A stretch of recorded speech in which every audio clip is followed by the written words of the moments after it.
তোমরা যারা ক্যালকাটা ইউনিভার্সিটির আন্ডারে সেকেন্ড সেমিস্টারের ছাত্রছাত্রী আছো, তোমাদের কালকে অর্থাৎ 12ই নভেম্বর এডুকেশন মাইনর সাবজেক্টের পরীক্ষা আছে। আজকে ক্লাসে তোমাদের এডুকেশন মাইনর সাবজেক্টের 100% কমনযোগ্য খুব সংক্ষিপ্ত সাজেশন নিয়ে আলোচনা করব। অর্থাৎ শেষ মুহূর্তে তোমাদের যে প্রশ্নগুলো একবার রিভিশন করে যাওয়া দরকার, অর্থাৎ দেখে যাওয়া দরকার, একদমই মোস্ট ইম্পর্টেন্ট সেই প্রশ্নগুলো নিয়ে আলোচনা করব। আমি ইউনিট অনুযায়ী সাজেশনটা বলছি, ভালো করে মনোযোগ সহকারে শুনবে। প্রথমে তোমাদের 1 নম্বর যে ইউনিট আছে, 1 নম্বর ইউনিট থেকে তোমরা করবে শিক্ষা মনোবিজ্ঞান কি, শিক্ষা ও মনোবিজ্ঞানের মধ্যে সম্পর্ক। এই প্রশ্নটা সবথেকে গুরুত্বপূর্ণ প্রশ্ন, তোমাদের প্রথম ইউনিট থেকে এটা ভালো করে দেখবে। দ্বিতীয় প্রশ্ন, শিক্ষা মনোবিদ্যা কি, এর প্রয়োজনীয়তা এবং শিক্ষাক্ষেত্রে গুরুত্ব আলোচনা করো। এই দ্বিতীয় প্রশ্নটাও খুবই ভালো প্রশ্ন। আর 3 নম্বর প্রশ্ন, শিখনের সংজ্ঞা ও বৈশিষ্ট্য আলোচনা করো। কি বললাম? 3 নম্বর প্রশ্ন শিখনের সংজ্ঞা বৈশিষ্ট্য। আর 4 নম্বর প্রশ্ন আছে এখানে, 4 নম্বর প্রশ্ন বিস্মৃতি কাকে বলে, এর কারণ ও নিরসনের উপায়।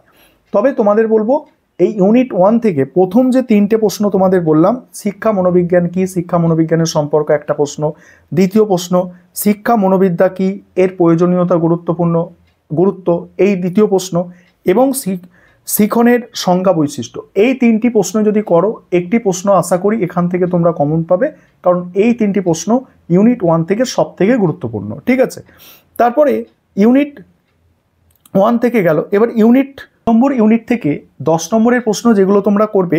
প্রথম মোস্ট ইম্পর্টেন্ট প্রশ্ন 2 নম্বর ইউনিট থেকে, বান্দুরার সামাজিক শিখন তত্ত্বটি আলোচনা করো। এটা 2 নম্বর ইউনিট থেকে মোস্ট ইম্পর্টেন্ট প্রশ্ন। দ্বিতীয় প্রশ্ন 2 নম্বর ইউনিট থেকে, পিয়াজের জ্ঞানমূলক বিকাশের তত্ত্বটি সংক্ষেপে বর্ণনা করো। একদমই মোস্ট ইম্পর্টেন্ট প্রশ্ন। 3 নম্বর প্রশ্ন, সামাজিক বিকাশ বলতে কি বোঝো, ভাইগার্সকির সামাজিক বিকাশের তত্ত্বটি সংক্ষেপে লেখো। এটা তৃতীয় প্রশ্ন। অর্থাৎ এই 3টে প্রশ্ন আমি মোস্ট ইম্পর্টেন্ট বলে দিলাম তোমাদের 2 নম্বর ইউনিট থেকে। 2 নম্বর ইউনিট থেকে এই 3টে মোস্ট ইম্পর্টেন্ট, এবং যাদের মনে হচ্ছে আরেকটি প্রশ্ন আমরা দেখে যেতে পারবো, তোমরা এরিকসনের মনোসামাজিক বিকাশের সম্পর্কে তত্ত্ব, এটা দেখে যেতে পারো। তবে তোমাদের আমি যে 3টে প্রশ্ন সাজেস্ট করলাম, আশা করি এই 3টের মধ্যে তোমরা একটি প্রশ্ন অতি অবশ্যই কমন পাবে। এবার 3 নম্বর ইউনিট থেকে প্রথম মোস্ট ইম্পর্টেন্ট 10 নম্বরের প্রশ্ন হচ্ছে, বুদ্ধির সংজ্ঞা দাও, বুদ্ধি পরিমাপের একটি আদর্শায়িত অভিক্ষা বর্ণনা করো। বুদ্ধির সংজ্ঞা এবং বুদ্ধি পরিমাপের একটি আদর্শায়িত অভিক্ষা বর্ণনা করো। এটা ভালো করে দেখে যেতে হবে। দ্বিতীয় মোস্ট ইম্পর্টেন্ট, গিলফোর্ডের বুদ্ধিমত্তার তত্ত্বটি সংক্ষেপে লেখো, আর এই তত্ত্বের শিক্ষাগত তাৎপর্য। দ্বিতীয় প্রশ্ন বললাম এটা। আর 3 নম্বর প্রশ্ন, বুদ্ধির অভিক্ষার শ্রেণীবিভাগ। তবে এখান থেকে আমি দুটো প্রশ্নই মোস্ট ইম্পর্টেন্ট বলছি, সেটা হচ্ছে বুদ্ধির সংজ্ঞা এবং বুদ্ধি পরিমাপের একটি আদর্শায়িত অভিক্ষা বর্ণনা করো, এটা, এবং গিলফোর্ডের বুদ্ধিমত্তার তত্ত্বটি সংক্ষেপে লেখো এবং এই তত্ত্বের শিক্ষাগত তাৎপর্য। এই দুটো মোস্ট ইম্পর্টেন্ট বললাম 3 নম্বর ইউনিট থেকে 10 নম্বরের প্রশ্ন। আর একটা বুদ্ধির অভিক্ষার শ্রেণীবিভাগ, এটা পারলে একটু দেখে যাবে। এবারে 5 নম্বরের প্রশ্ন শুনে নাও। 5 নম্বরের প্রশ্ন ইউনিট 1 থেকে তোমাদের করতে হবে, শিক্ষা মনোবিজ্ঞান কি বিজ্ঞান পদবাচ্য, এটা দেখবে। দ্বিতীয় প্রশ্ন, শিক্ষকের শিক্ষা মনোবিজ্ঞানের জ্ঞান থাকা প্রয়োজন কেন, দেখবে।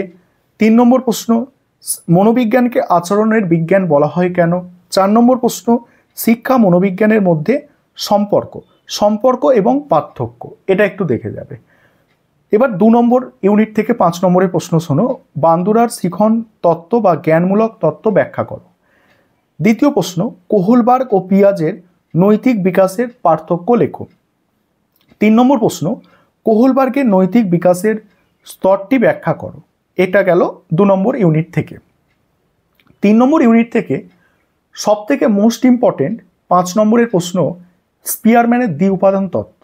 এটা অনার্সদের বড় প্রশ্ন এসেছে, অর্থাৎ ওদের 10 নম্বরে এসেছে, তোমাদের এটা 5 নম্বরে আসবে, এটা নিশ্চিত, মানে অনেকটা সম্ভাবনা আছে যে স্পিয়ারম্যানের দ্বি উপাদান তত্ত্বটা, এটা খুব ভালো করে 5 নম্বরের জন্য তোমরা দেখবে। তারপরে হচ্ছে শিক্ষাক্ষেত্রে বুদ্ধির অভিক্ষার ব্যবহার ও উপযোগিতা, এটা 5 নম্বরের। তারপরে বুদ্ধাঙ্ক বলতে কি বোঝো, আর বুদ্ধির ধারণা। এইগুলো শেষ মুহূর্তে যেগুলো বললাম তোমাদের, এগুলো দেখে যাও, আশা করি উপকৃত হবে এবং মনে সাহস রাখবে যে অনেকে ভাবছো আমরা কিন্তু ভালো করে পড়াশোনা করিনি, কিভাবে পরীক্ষা দেব?